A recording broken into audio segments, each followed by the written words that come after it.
আজ তেহরানের আকাশ বাতাস এক গভীর শোকে স্তব্ধ। দীর্ঘ প্রতীক্ষার পর শুরু হয়েছে ইরানের প্রয়াত সর্বোচ্চ নেতা আয়াতুল্লাহ আলী খামেনির রাষ্ট্রীয় বিদায় অনুষ্ঠান।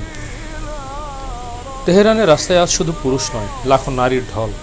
বিভিন্ন বয়সী মায়েরা, বোনেরা ও তরুণীরা এসেছেন তাদের দীর্ঘদিনের নেতাকে শেষ শ্রদ্ধা জানাতে। কারো চোখে অবিরাম জল, কেউ বা দুই হাত তুলে পরম করুণাময়ের দরবারে প্রিয় নেতার আত্মার শান্তি কামনায় করছেন মোনাজাত। এই কান্না এক গভীর অভিভাবক হারানোর বেদনা।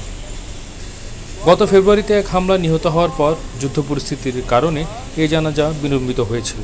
আজ সেই নেতাকে ঘিরে আবেগ ধরে রাখতে পারছেন না ইরানবাসী।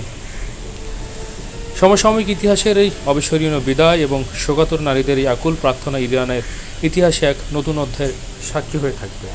খামেনিকে নিয়ে আপনার মতামত কমেন্টস বক্সে জানাবেন। ধন্যবাদ। এবং